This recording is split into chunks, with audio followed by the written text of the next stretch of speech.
Hi, Telugu మిత్రులకి స్వాగతం. ఈరోజు మార్కెట్లో కొంచెం ఫండమెంటలీ స్ట్రాంగ్ షేర్స్ చూస్ చేసుకునేది ఎలాగా దాని గురించి కొంచెం మాట్లాడతాను. ఒకటి రెండు షేర్లు డిస్కస్ చేస్తాను బ్రీఫ్గా. అయితే ఏంటంటే డిస్కషను రికమెండేషన్ మాత్రం కాదు. దీన్ని రికమెండేషన్గా తీసుకుని మీరేం ఇన్వెస్ట్ చేయకూడదు. మీరు స్టడీ చేయాలి. స్టడీ చేయడం కోసం కొంచెం ఇన్పుట్ ఇస్తానంతే. రెండవది ఏంటంటే మార్కెట్ గురించి. అయితే మార్కెట్ గురించి ముందు మాట్లాడేస్తే ఒక పని అయిపోతుంది. కొంతమంది ఈ విషయం గురించే వీడియో చూస్తారు, నాకు తెలుసు. సో వాళ్ళ పని ముందు ముగిస్తాను, తర్వాత తిరిగ్గా ఫండమెంటల్లీ స్ట్రాంగ్ షేర్స్ గురించి మాట్లాడతాను. కొందరికి ఏంటంటే ఫండమెంటల్స్ స్ట్రాంగ్ షేర్స్ వాటితో పని ఉండదు. కొంచెం డే టు డే యాక్టివ్గా ఉంటారు వాళ్ళ కోసం.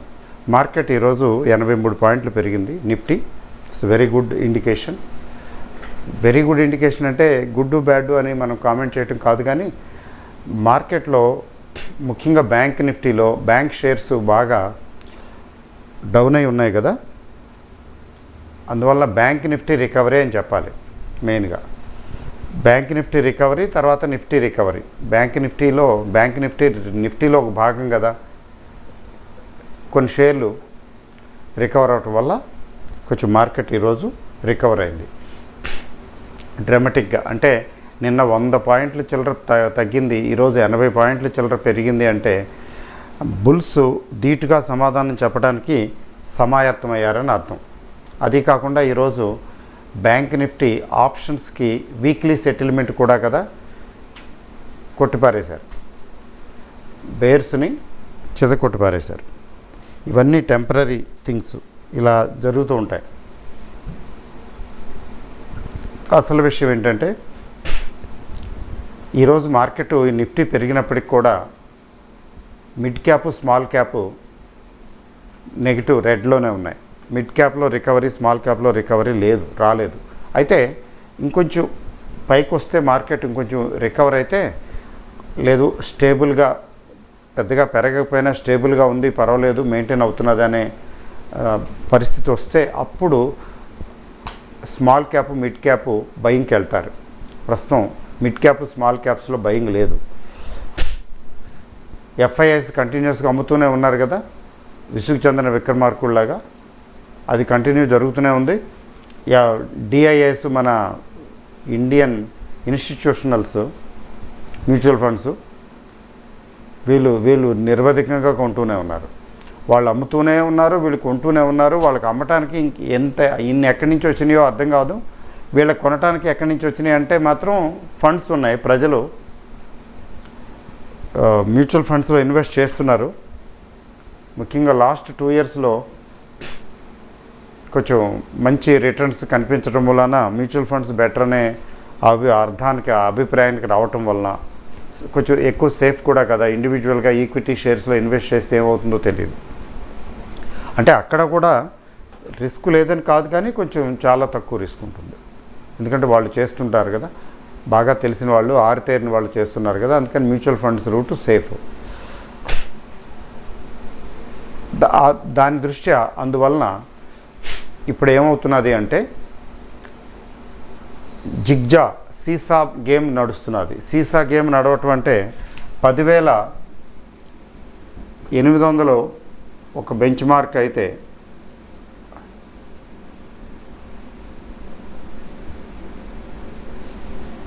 ఇక్కడ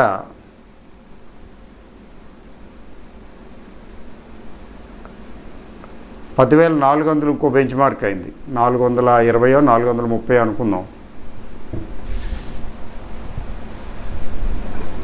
10,800 10,430. మళ్ళీ కొంచెం ఆశ, కొన ఊపిరి. మళ్ళీ ఇది ఇక్కడి నుంచి ఏమవుతుంది, మళ్ళీ ఇక్కడ వచ్చి వెళుతుందా లేకపోతే ఇక్కడి నుంచి కొంచెం వెళుతుందా అది మనకు తెలియదు. ఫైనల్గా వెళుతుంది, ఏదో టయానికి ఫైనల్గా వెళుతుంది. ఎప్పుడు వెళ్తుందో తెలియదు, ఎంతవరకు వెళ్తుందో తెలియదు. అది తెలియకపోవటమే విశేషం. షేర్ మార్కెట్ కొన్న గొప్పతనమే ఎవరికి అర్థం కాకపోవటం, ఎవరికి అంతుపట్టకపోవటం. But whatever it is, సింపుల్గా నార్మల్గా చూసుకున్నట్లయితే 31st మే దగ్గరికి వచ్చేస్తుంది. నెక్స్ట్ సెటిల్మెంట్ రేపు లాస్ట్ ఈ వీక్కి. నెక్స్ట్ చూడండి మండే, ట్యూస్డే, వెడ్నెస్డే, థర్స్డే 4 రోజులు. రేపు వదిలేస్తే ఇంకా 4 days ఉంది సెటిల్మెంట్కి. ఈ 4 days సెటిల్మెంట్లోని మిరాకిల్స్ ఏం జరుగుతాయి? ఏం జరగవు కదా. అంటే అయితే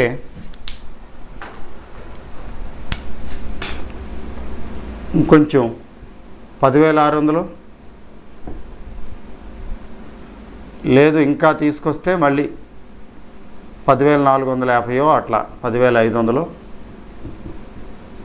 అంతే. మిరాకిల్స్ ఏం జరగవు. అయితే 10,600 దాటితే తప్ప మార్కెట్కి శుభసూచికాలు కనబడవు. 10,600 దాటాలి, 10,600 క్రాస్ అవ్వాలి. 10,600 క్రాస్ అవటం అనేది ఈ సెటిల్మెంట్కి సాధ్యం కాకపోవచ్చు. Nothing to worry.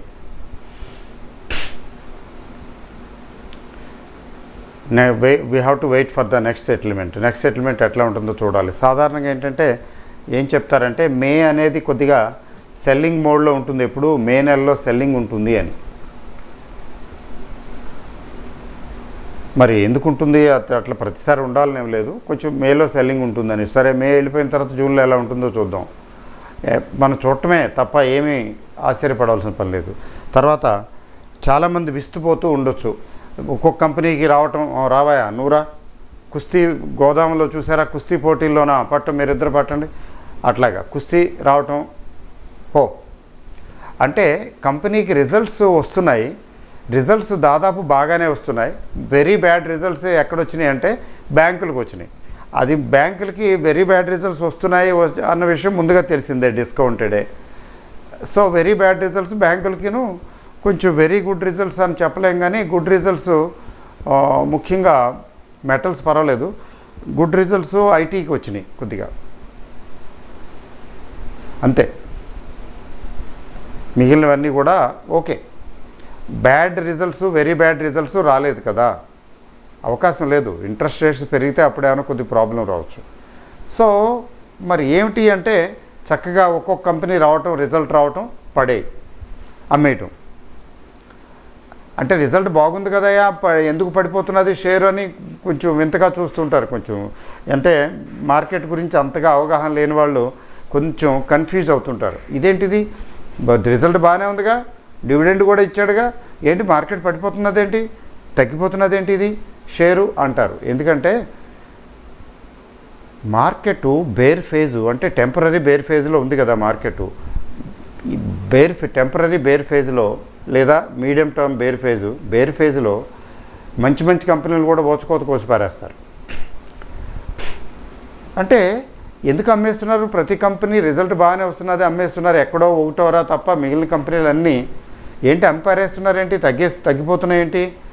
Beyond once comprehension ఎందుకు తగ్గుతున్నాయంటే ఏమీ లేదండి. మార్కెట్ ఎప్పుడు కూడా చాలా జాగ్రత్తగా వినండి. చాలామంది అడుగుతున్నారు, ముఖ్యంగా మా ప్రీమియం ప్లాటినం మెంబర్స్ కూడా అడుగుతున్నారు. ఆ విషయం ఏంటంటే సభాముఖంగా అందరికీ చెప్తున్నాను, కామన్గా మార్కెట్ ఎప్పుడు కూడా it discounts the future. Past is only a base or is only some idea, అంతే. ఇప్పుడు జరిగిపోయింది, ఇప్పుడు రిజల్ట్ మంచిది వచ్చింది, డివిడెండ్ ఇచ్చేసింది, ఇట్ ఈజ్ ఎ పాస్ట్, జరిగిపోయిన ఘటన. అది ఈ మార్కెట్ ఎప్పుడు కూడా ముందుకు చూస్తుంది, ఫ్యూచర్ చూస్తుంది, ఫ్యూచర్ని డిస్కౌంట్ చేస్తుంది. మరి ఫ్యూచర్ని డిస్కౌంట్ చేస్తే చెప్పండి, ఫ్యూచర్ని ఏంటి అమ్మేవాళ్ళు అందరూ ఏంటి అనుకుంటున్నారంటే అట్లీస్ట్ ఇప్పుడు మార్కెట్ ప్రస్తుతం బాగోదు, అట్లీస్ట్ నియర్ టర్మ్ బాగోదు అని. అమ్మేవాళ్ళు ఏం పర్వాలేదు బాగుంటుంది అని కొనేవాళ్ళు కొంటున్నారు. అయితే ఉత్సాహంగా కొనేవాళ్ళ కంటే నిరుత్సాహంగా అమ్మేవాళ్ళు ఎక్కువ ఉన్నారు.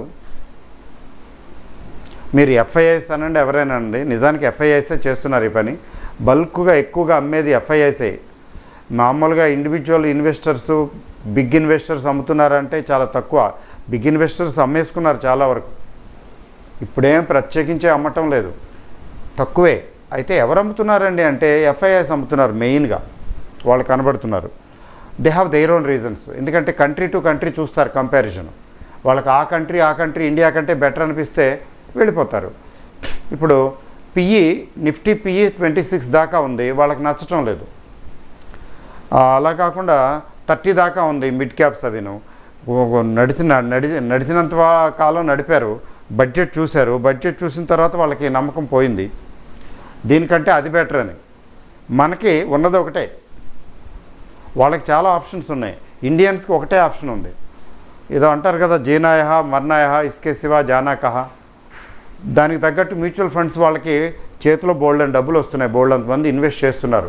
Indians they have a lot of saving and they are pouring in money. ఆ మనీ తీసుకుని చక్కగా ఇన్వెస్ట్ చేస్తున్నారు. నిజంగా చెప్పాలంటే ఈక్విటీ కల్చరు, స్టాక్ మార్కెట్లో ఇన్వెస్ట్ చేయటం, మ్యూచువల్ ఫండ్స్లో ఇన్వెస్ట్ చేయటం, ఆ రకమైనటువంటి కల్చరు ఆల్రెడీ స్టార్ట్ అయింది ఇండియాలో. ఇప్పుడు చెప్పాలంటే సుమారుగా 2% పీపులే, ఇన్వెస్టర్స్లో 2% పీపుల్ మాత్రమే మ్యూచువల్ ఫండ్స్ స్టాక్ మార్కెట్ వైపు వస్తున్నారు. నిజం చెప్పాలంటే చాలా తక్కువే. కానీ దిస్ ఈజ్ ఇంక్రీజింగ్. అంటే ఒక 5 to 10 years తర్వాత ఈ పర్సంటేజ్ పెరుగుతుంది. It's a good indication. So అందులో భాగంగానే ఇప్పుడు మార్కెట్లతో పని లేకుండా మార్కెట్ ఎలా ఉన్నా కానీ మ్యూచువల్ ఫండ్స్లో ఇన్వెస్ట్ చేస్తున్నారు. తర్వాత సిప్ మోడ్ చాలా ఉపయోగపడుతున్నది. SIP mode the best mode అని ప్రపంచవ్యాప్తంగా గుర్తించడం జరిగింది. ఎందుకంటే అక్కడ యావరేజింగ్ ప్రిన్సిపల్ అప్లై చేస్తున్నది. యావరేజింగ్ అంటే మామూలు కాదు. Averaging principle is the 9th wonder. Compounding 8th wonder అయితే యావరేజింగ్ 9th వండర్. ఆ యావరేజింగ్ అనే 9th వండర్ ప్రిన్సిపల్ని తీసుకుని చాలామంది మంత్లీ సిప్పుల్లో ఇన్వెస్ట్ చేస్తున్నారు. ప్రతి నెల వచ్చేస్తున్నది డబ్బులు ఆటోమేటిక్గా. ఒక్కొక్కరు సంవత్సరానికి 2 సంవత్సరాలకి కాంట్రాక్ట్, అది ప్రతి నెల ఇంత కట్ చేసుకోవాయా నా అకౌంట్లోంచి అని అలా వెళ్ళిపోతున్నది. ఇన్వెస్ట్మెంట్ మంత్లీ వెళుతున్నది కదా, వాళ్ళకి కన్వీనియంటే, అందరికీ కన్వీనియంటే. మార్కెట్ మరీ పడిపోకుండా జాగ్రత్తగా మెయింటైన్ అవ్వడానికి అది ఉపయోగపడుతున్నది. లేకపోతే ఎఫ్ఐఐస్ పెట్టినటువంటి రంపపు కోత ఊచకోతకి మనం ఎక్కడుండేవాళ్ళం ఊహించడం కష్టం. 7,000కి వెళ్ళుండేవాళ్ళం. అయితే ఈ మధ్యన కొంచెం వీక్నెస్కి కారణం ఏంటంటే మరి పెట్రోల్ ధరలు, తర్వాత డాలర్ ధరలు రెండు పెరగటం. ఈరోజు నేను చూశాను స్పెషల్గా పెట్రోల్ ధరను డాలర్ ధర రెండు తగ్గాయి ఈరోజు. బహుశా ఆ క్లూ తీసుకుని కొంత బయింగ్ వచ్చిందేమో అనుకోవాలి. అంతే, ఏ రోజుకి ఆ రోజు డిస్కౌంట్ చేసేస్తుంది మార్కెట్. ఇప్పుడు నేను చెప్తున్నాను కదండి, మార్కెట్లో కంపెనీల పెర్ఫార్మెన్స్ బాగున్నా కూడా మార్కెట్లో కంపెనీలు పడేస్తున్నారు, తగ్గించేస్తున్నారు అంటే కొంచెం సెల్లింగ్ మోడ్లో ఉంది. ముఖ్యంగా మిడ్ క్యాపు స్మాల్ క్యాప్లో వాల్యూస్ హయ్యర్గా ఉన్నాయి. They are not worth that much value అనేది వాళ్ళ ఉద్దేశం, అందుకని అమ్ముతున్నారు. But let me tell you, it's a good opportunity for the retail investors. ఎప్పుడు అదేదో రిలయన్స్ ఆర్కాము తగ్గింది, ఇప్పుడు కొనొచ్చా అండి, అది ఎలా ఉంటుందండి, ఇప్పుడు వక్రంగా ఇప్పుడు తీసుకోవచ్చు అంటారా? అలాగా అంటే అట్లా ఆలోచించే వాళ్ళు మాత్రం బోల్తా పడతారు. లేదా ఎవరైనా చెప్తే, రికమెండేషన్ చేస్తే ఫోన్లు వస్తుంటాయి, మెసేజ్లు వస్తుంటాయి, మీకు ఎందుకు చక్కగా మీకు పెరిగితేనే నాకు 10% లాభం ఇవ్వండి, మీరు ఇది కొనండి అంటారు. పెరిగితేనే 10% లాభం ఇవ్వండి అంటే వాడు ఆఫ్లోడ్ చేసుకోవాలి. కొనేవాళ్ళు కావాలి కాబట్టి వీళ్ళందరికీ చెప్తుంటారు. కొనేవాళ్ళు దొరికితే ఒక కుప్పలు ఫోన్లు చేసి చెప్పేస్తారు, మీరు లాభం వస్తేనే ఇవ్వండి, ఇది బ్రహ్మాండమైన షేరు పెరిగిపోతుందని ఫాలో అప్ చేస్తారు. చాలామంది కొంటారు, వాళ్ళు చక్కగా అమ్ముకుని బయటికి వెళ్ళిపోతారు. అసలు ఎవరి రికమెండేషన్లు, ముఖ్యంగా ఫోన్ల ద్వారా ఈ రకరకాల ప్లేసులు, ఇండోర్ అని, బాంబే అని, అక్కడని ఇక్కడని, వాళ్ళకి అదే profession. Cheating is there profession. To make money by any means is there profession. అక్కడ బుక్ అయిపోతుంటారు కొంతమంది. మీరు ఇప్పుడు డబ్బులు ఇవ్వక్కర్లేదు, తర్వాత ఇవ్వండి అంటారు, అంతే. కొనేయండి అంటారు, వాళ్ళదేం పోయింది, వీళ్ళు కొంటారు, వాడు అక్కడ అమ్మేసుకుంటాడు. కొనుక్కునేవాళ్ళు లేకపోతే ఎక్కడ అమ్ముకుంటాడు? అందుకని వాల్యూమ్స్ క్రియేట్ చేయడం కోసం, బయర్స్ని పెంచడం కోసం ఇట్లాంటి విధంగా ఈక్విటీలో ఇన్వెస్ట్మెంట్కి దిగితే కొంచెం నష్టపోయే అవకాశం ఉంది, చాలా ఇబ్బందులు అయ్యే అవకాశం ఉంది, హార్డ్ ఎర్న్డ్ మనీ. అలా కాకుండా సిస్టమేటిక్గా జాగ్రత్తగా స్టడీ చేసుకుని ఇన్వెస్ట్ చేసుకునే వాళ్ళకి ఇది రైట్ టైమే. కొంచెం కొంచెంగా ఇన్వెస్ట్ చేసుకోవాలి, ఒకసారి చేయకూడదు. అంటే ఇన్స్టాల్మెంట్లో ఇన్వెస్ట్ చేసుకుంటూ వెళ్ళాలి. ఎట్లా అయితే మ్యూచువల్ ఫండ్స్లో సిప్ మోడ్లో వెళ్తారో అలా ఇన్వెస్ట్ చేసుకుంటూ వెళ్తే, అయితే మైక్రో క్యాప్ జోలికి వెళ్లకుండా ఉంటే మంచిది. మినీ క్యాపు, మైక్రో క్యాపు అంటే బిలో 1000 crore అయితే దాని మార్కెట్ క్యాపు మీరు విద్య తెలిసిన వాళ్ళు అయితే తప్ప అందులో తలదోర్చకూడదు. బిలో 1000 crore, అసలు నేనైతే బిలో 2000 crore చెప్తాను బెంచ్ మార్కు. బిగినర్స్ అసలు వాటి జోలికి వెళ్ళకూడదండి. ఏమవుతుందో తెలియదు. ఒక్కోసారి 6 నెలలు, 8 నెలలు, 10 నెలలు, 9 నెలలు అట్లా పడుకుంటుంది మార్కెట్. వీక్గా ఉంటుంది, అసలు ఏమీ పెరగదు. ఎట్లా ఉంటుందంటే ఏంటిది, ఎందుకు ఇన్వెస్ట్ చేశాను డబ్బులన్నీ 10 రూపాయలు పెడితే 7 రూపాయలు కనబడతాయి. 30% డౌన్ అయిపోయింది, 35% డౌన్ అయిపోయింది. ఈ షేర్ 40% తగ్గిపోయింది. అయ్యయ్యో డబ్బులు చేతిలో ఉంటే బాగుండేది, అనవసరంగా ఇందులో పెట్టేశాము. అది 10 రోజులు, 20 రోజులు, నెల రోజులు అయితే భరిస్తారు. కానీ చాలామందికి తెలియదు కదా, నెలల తరబడి ఉన్నప్పుడు వాళ్ళు భరించలేక అమ్మేసుకుంటారు కూడా. మంచి షేర్లు కూడా అమ్మేసుకుంటారు, అంటే వెయిట్ చేయాలని తెలియదు. అలాగే చెత్త షేర్లు పెట్టుకుంటారు, వెంటనే అమ్మేసి బయటికి రావాలని తెలియదు. ఇదంతా ఒక పెద్ద విద్య అండి. అదంతా నేర్చుకుని, తెలుసుకుని, అర్థం చేసుకునే వాళ్ళు పర్వాలేదు. అందుకని ఈ కచరా ఈ రిస్కులన్నీ కూడా బిలో 2000 మార్కెట్ క్యాపిటలైజేషన్ ఉన్న షేర్లలో ఎక్కువ ఉంటుందండి. అందుకనే అవాయిడ్ చేయమని చెప్తాం. తెలిసి ఎక్స్పర్ట్ అడ్వైస్ తీసుకుని చేయటం వేరు, తెలిసి చేయటం వేరు. అలా కాకుండా తెలియక ఏదో పెరుగుతుందేమో అని కొనేయటం. చిన్న షేరు తొందరగా పెరుగుతుంది, తొందరగా తగ్గుతుంది కదా. సో అయితే అబౌవ్ 2000 మార్కెట్ క్యాపిటల్ ఉన్నాయన్నీ మంచిగా అండి అంటే కానే కాదు. ఎవరు చెప్పారు? వాటిలో చాలా జాగ్రత్తగా ఎంచుకోవాలి. అసలు నిఫ్టీ 50 మంచి అని చెప్పడానికి లేదు. నిఫ్టీ 50లో కూడా ఎంచుకుని ఇన్వెస్ట్ చేయాలి. నిఫ్టీ 50లో కూడా ఆ పర్టికులర్ గివెన్ టైంలో అన్నీ ఈక్వల్గా బరాబర్గా పెర్ఫామ్ చేస్తాయని ఏం లేదండి. చూసుకోవద్దండి, ఇవన్నీ ఉంటాయి. అందుకనే ఈక్విటీ ఇన్వెస్ట్మెంట్స్కి వెళ్ళేటప్పుడు జాగ్రత్తగా ఉండాలని చెప్పేది. ఇప్పుడు మార్కెట్ గురించి ఏంటి చెప్పేదంటే ఏం లేదు, మార్కెట్ పడుతూ ఉంటుందండి, పడనివ్వండి. అయితే పడుతున్న మార్కెట్లో కూడా ఎట్లా మనం ఇన్వెస్ట్ చేయాలి, ఇన్వెస్ట్మెంట్ స్ట్రాటజీ ఎలా ఉండాలి, ఈరోజు మార్కెట్ గురించి చెప్పేసానండి. దీని గురించి ఏం లేదు. 10,800, అదే 10,600, 10,450 అంతే. ఈ 10,450, 10,600 దగ్గర ఈ సెటిల్మెంటు అయిపోతే బహుశా ఆ తర్వాత నెక్స్ట్ సెటిల్మెంట్ ఎలా ఉంటుందో చూడాలి. ఇప్పుడు ఇట్లాంటి పడిపోతున్న మార్కెటు లేదా without any reason also shares are falling. కొన్ని 30%, 40% అట్లా కూడా పడిపోయినాయి. కొన్ని అయితే 60, 70, 80% పడిపోయిన షేర్లు ఉన్నాయి. వాటికి రీజన్స్ ఏంటండి? ఏమి రీజన్స్ చెప్తాం? 1, 2 పేర్లు చెప్పుకుంటూ పోతే గంటలు పట్టేస్తుంది. ఎందుకు తగ్గుతున్నాయంటే ఏమి లేదు, అమ్మేస్తున్నారు. వాళ్ళకి అక్కర్లేదు, అమ్మేసుకుంటున్నారు అంతే. మీకు కావాలేమో చూడండి, వాటిలోంచి కొన్ని ఎంచుకోండి. ఆ ఎంచుకోవటం ఎలాగా ఇప్పుడు ఈరోజు లెసన్లో నేను చెప్తాను చూడండి. ఫర్ ఎగ్జాంపుల్ మీకు ఎట్లా ఏం చేయాలంటే 3 పారామీటర్స్ తీసుకోండి. ఒకటి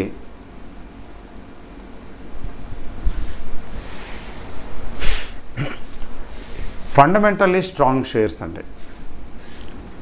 ఈ ఫండమెంటల్లీ స్ట్రాంగ్ షేర్స్కి ఒకటి ఏంటంటే ప్రాఫిట్ మేకింగ్ కంపెనీ. అంటే ఒకసారి కాదు, ఎన్ని సంవత్సరాల నుంచి ఉంది, ఎన్ని సంవత్సరాల నుంచి ప్రాఫిట్లో ఉంది. ఎప్పుడైనా 1-2 సంవత్సరాలు కొంచెం అటు ఇటు కావచ్చు. అంటే నియర్ ఫ్యూచర్లో లాస్ట్ 3 to 5 yearsలో ఇది ప్రాఫిట్స్లో ఉందా, లాసుల్లో ఉందా. ఏదో ఒకసారి ఎక్సెప్షనల్గా అప్పుడప్పుడు ఎక్సెప్షనల్గా లాసుల్లో వెళ్ళొచ్చు, అంత మాత్రానికి డిస్మిస్ చేయక్కర్లేదు. కొన్ని కారణాలు ఉంటాయి కదా, అవి సహేతుకాలు అయితే అయినా కానీ ప్రిఫర్ చేయొచ్చు. బేసిక్గా ఏంటంటే ప్రాఫిట్ మేకింగ్ కంపెనీస్ డివిడెండ్ పేయింగు వీలైతే మంచిది. డివిడెండ్ పే చేయకపోయినా ఒక్కోసారి పర్వాలేదు, dividend paying companies with good yield. Dividend yield ఎలా ఉంటుంది, ఎలా క్యాలిక్యులేట్ చేస్తారు అవన్నీ ప్రీవియస్ వీడియోస్లో చాలా చెప్పాను. అవి చూసుకోండి, మీకు అర్థమవుతుంది. డివిడెండ్ ఈల్డ్ బాగుంటే మంచిది. అంటే డివిడెండ్ ఈల్డ్ బాగోలేదని గబుక్కుని రిజెక్ట్ చేయటం కాదు. మూడోది ఏంటంటే వీలైతే మీరు ఇది కూడా చూసుకోండి, డెట్. ఎందుకంటే రేపు ఆర్బీఐ ఇంట్రెస్ట్ రేట్లు పెంచింది అనుకోండి, ఓవరాల్గా ఇంట్రెస్ట్ రేట్ పెరుగుతుంది.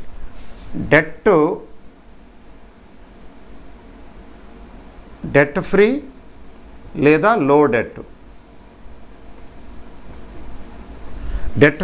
లో డెట్ ఉన్న కంపెనీ చూసుకుంటే సేఫ్ అండి. ఇక అబవ్ ఆల్ ఇంకొకటి ఉంది, ఏంటంటే అది లో పిఈ రేషియో తక్కువ ఉంటే అంత మంచిది. మంచి కంపెనీకి మరీ తక్కువే ఉండదండి. ప్రజలు బోల్డ్ మంది ఉన్నారు దుర్బిణీలు వేసి చూస్తున్నవారు. అయితే జనరల్గా 10 బిలో 10 అయితే చాలా బాగుంటుంది. అయితే ఇట్లా సెలెక్ట్ చేయడానికి మీరు ఏం చేయాలంటే, ఇప్పుడు చాలా కంపెనీలకి రిజల్ట్స్ వచ్చేసినాయి, 31st వరకు అన్నీ వచ్చేస్తాయి. మీరు విధిగా ఈ కంపెనీ రిజల్ట్ డిక్లేర్ చేసిందా లేదా అని వెయిట్ చేయండి. హలో, వింటున్నారండి? I hope all of you are listening.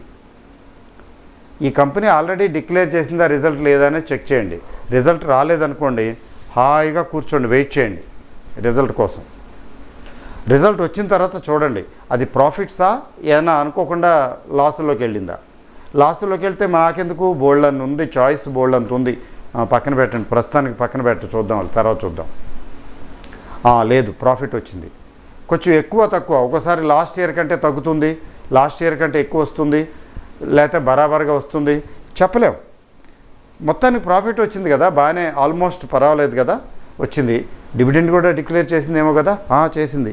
Yield ఎలా ఉంది, ఈల్డ్ కూడా బాగుందా, మరీ మంచిది. అయితే ఇప్పుడు లేటెస్ట్ రిజల్ట్ని బేస్ చేసుకుని ఇప్పుడు పిఈ రేషియో ఎంత ఉంది అది చూసుకుంటే అయిపోయింది. ఇంకొక ఎక్స్ట్రా పాయింట్ ఒకటి చెప్తున్నాను మీకు. ఇప్పుడు ఎందుకంటే ఇది సీజన్ కదా. ఏంటి సీజన్ అంటే, ఒక్కొక్క సీజన్స్ 2 రకాలుగా ఉంటాయండి. అంటే వింటరు, సమ్మరు అట్లా తీసుకోకండి, లేదా రైనీ సీజను, వానాకాలం, ఎండాకాలం అట్లా తీసుకోకండి.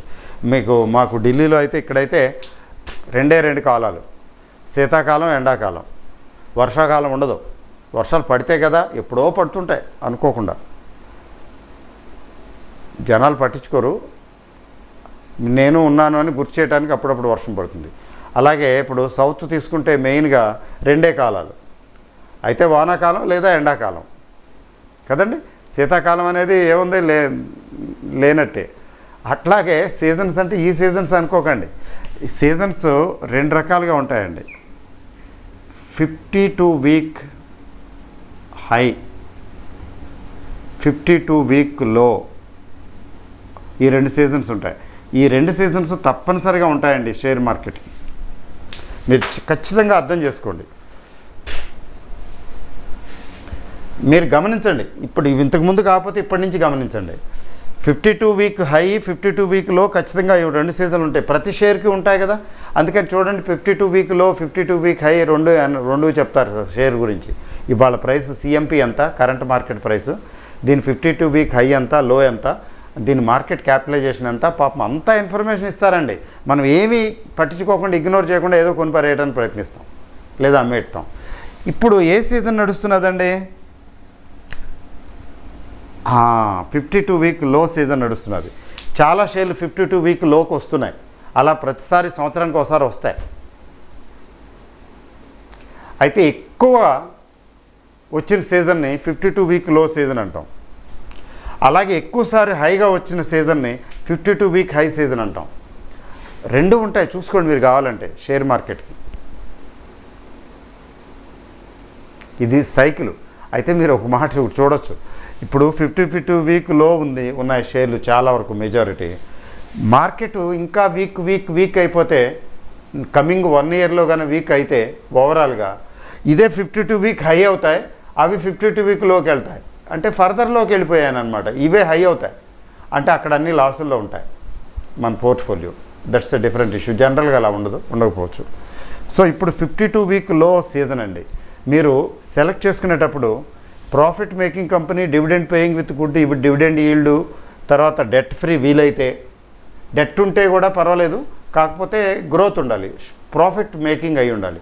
ప్రాఫిట్ మేకింగ్ లేకుండా డెట్ ఉంటే మాత్రం అది చాలా ప్రమాదం. ఈ 3 చూసుకుని ఎక్స్ట్రాలు 2 చూసుకోండి. ఏంటి? పిఈ తక్కువగా ఉందా? ఎందుకంటే ఇప్పుడు 52 వీక్ లో సీజన్ నడుస్తున్నది. 52 వీక్ లో సీజన్లో ఏంటంటే కొన్ని షేర్లు ఎలా కొట్టిపారేస్తారంటే అవి 52 వీక్ లోకి వస్తాయి. వాటి పిఈ కూడా కొంచెం రీజనబుల్గా ఉంటుంది. అట్లీస్ట్ ఇంతకుముందుతో పోలిస్తే ఇప్పుడు రీజనబుల్గా ఉంటుంది. ఒక్కోసారి ఈ ప్రైస్ అట్రాక్టివ్గా ఉంటుంది, ఒక్కోసారి పిఈ అట్రాక్టివ్గా ఉంటుంది. అట్లా చూసుకుని సెలెక్ట్ చేసుకుని మనకేమి కావాలండి, 1, 2, 4, 5 కదా, బోల్డ్ అంత చాయిస్ ఉంటుంది. అందుకనే కొంచెం హోంవర్క్ చేసుకుని చేసుకోవాలి. ఈ పారామీటర్స్ ఫాలో అయ్యి ఇన్వెస్ట్ చేసుకుంటే అయితే బెంచ్ మార్క్ ఏంటి, 2000 లోపు మార్కెట్ క్యాపిటలైజేషన్ ఉంటే దయచేసి ట్రై చేయకుండా ఉంటే మంచిది, ముఖ్యంగా బిగినర్స్. 2, మార్కెట్ క్యాపిటలైజేషన్ చాలా ఇంపార్టెంట్. ఎందుకంటే కొంచెం పెద్ద షేర్లు తీసుకుంటేనే మంచిది. ఎంత పెద్దదైతే అంత మంచిది, జాగ్రత్త చూసుకుని చేసుకోవాలి. అయితే బై అండ్ లార్జ్ మీకు చేతనైతే కొంచెం సెక్టర్ ఎలా ఉంటుంది, ఈ సెక్టర్ ప్రస్తుతం ట్రెండ్ ఎలా ఉంది చూసుకుని చేసుకుంటే మంచిది.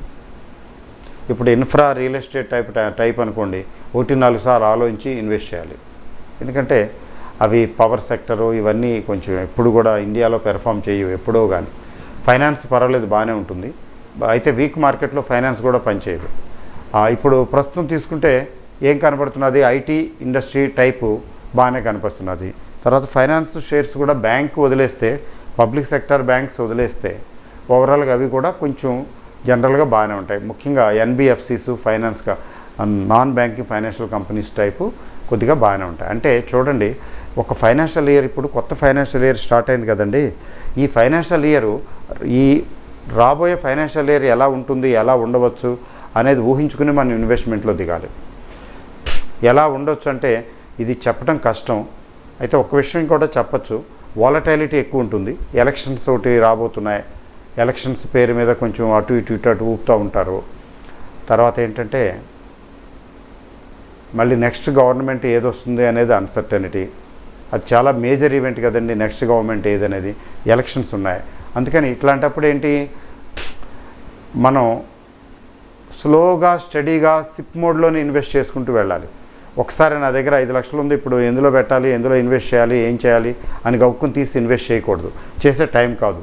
ఏంటి టైం ఇదంటే, it is time to keep always some money. అప్పుడప్పుడు అవకాశాలు మెండుగా వస్తాయి, అప్పుడు కొంచెం తీసి యాడ్ చేయటమే. అంతేగాని నా దగ్గర డబ్బులు ఉన్నాయి, ఫిక్స్డ్ డిపాజిట్ ఎందుకు, ఎల్ఐసీలు ఎందుకు, నేను దీనిలోనే ఇన్వెస్ట్ చేస్తాను, షేర్లో పెట్టేస్తాను, పడేస్తాను, అయ్యే పెరుగుతులే కాదు. మీరు లాంగ్ టర్మ్ ఇన్వెస్టర్ అయినా కూడా స్లోగానే వెళ్ళాలి. అక్కడ మీకు రిజల్ట్ బాగుంటుంది. ఎందుకని, కమింగ్ 1 ఇయర్లో అన్సర్టనిటీ చాలా ఎక్కువ ఉంది కదా, వాలటైలిటీ ఎక్కువ ఉంది. ఇప్పుడు డబ్బులు, నా దగ్గర ఉన్న డబ్బులన్నీ నేను పెట్టేస్తాను, కూర్చుంటాను, చూస్తాను, ఏదైతే అది అవుతుందంటే అది విజ్ఞత కాదు. You should always keep money. అది గుర్తుపెట్టుకోండి, ఇది లక్ష్మణ్ రేఖ లాంటిది స్టాక్ మార్కెట్కి. You should always have money. నేనైతే కొత్త వాళ్ళకి 50% అని చెప్తాను, పాత వాళ్ళైతే 25-30% ఓకే. సీనియర్స్కి నేను చెప్పేది ఏం లేదులేండి, వాళ్ళకి తెలుసు. జూనియర్స్ అయితే 40-50% క్యాష్ మీ దగ్గర ఎప్పుడూ ఉండాలి, ఉంచుకుని మిగతాదే ఇన్వెస్ట్ చేయాలి. అది చూడాలి, ఇంతే ఇట్ ఈజ్ మై స్టేక్. అయితే మొత్తం పెడితే మొత్తం ఎక్కువ వస్తుంది కదా అనే ఆలోచనలకు వెళ్ళొద్దు కదండి. సో ఇవి చేసుకుంటే బాగుంటుంది, ఇట్లా చూసుకుని చేసుకుంటే బాగుంటుంది. మరి కొంతమంది సార్ మీరు ఇట్లా కాదు, ఏదైనా స్పెసిఫిక్ రికమెండేషన్ ఇస్తే బాగుంటుంది అని చెప్తుంటారు. స్పెసిఫిక్ రికమెండేషన్ ఇవ్వటం నా మనస్తత్వానికి కొంచెం ఇన్కన్సిస్టెంట్గా ఉంటుంది. అయితే అయినప్పటికీ కూడా స్టిల్ ఏదో మా వాళ్ళు మా టీం ఏదో కొంచెం ఏవో చేస్తున్నారు. నెక్స్ట్ వీడియోలో ఫ్యూ షేర్స్ డిస్కస్ చేస్తాను. అంటే కొంచెం ఫండమెంటల్లీ మీరు కూడా ఇలాగా హోంవర్క్ చేయండి, చూడండి. ఫండమెంటల్లీ స్ట్రాంగ్ అయ్యి ఉండి కొంచెం ఈ పారామీటర్స్ సాటిస్ఫై అవుతున్న షేర్లు ఏమైనా ఉన్నాయో చూసుకోండి, మీరు చూడండి. ఎందుకంటే నేను చెప్పేది కాదు, మీరు చూసుకుని నేర్చుకుని చేసుకోవాలి, తెలుసుకుని. అయితే నెక్స్ట్ వీడియోలో 2-3 షేర్లు 4 షేర్ల గురించి నేను కొంచెం లైట్గా డిస్కస్ చేస్తాను. అయితే రికమెండేషన్స్ కాదు, ఊరికే ఎడ్యుకేషన్ పర్పస్కి డిస్కస్ చేస్తాను అంతే. Okay, so wait for the next video. ఎందుకంటే వీకెండ్ కదా, రేపు ఫ్రైడే వీకెండ్ కదా, కొంచెం ఒక కొలిక్ వస్తుంది. ఎందుకంటే నెక్స్ట్ సెటిల్మెంట్ ఎండ్ అవుతున్నది కదా, కాబట్టి కొంచెం చౌకగా దొరకవచ్చు ఏమో, దొరుకుతాయనే అనుకోవాలి. చూద్దాం. ఎందుకంటే మార్కెట్ ఎలాగో అంత బాగా లేదు, యాక్టివ్గా లేదు, కాబట్టి మనకు దొరుకుతాయి. ఈ పారామీటర్స్ని బేస్ చేసుకుని చూడండి. నేను కూడా తీస్తాను 2-3 షేర్లు టీం నుంచి తీయించి కొంచెం నేను డిస్కస్ చేస్తాను నెక్స్ట్ వీడియోలో. Maybe it will be useful to some of you. Okay, so all the best అండి. Bye, have a nice time.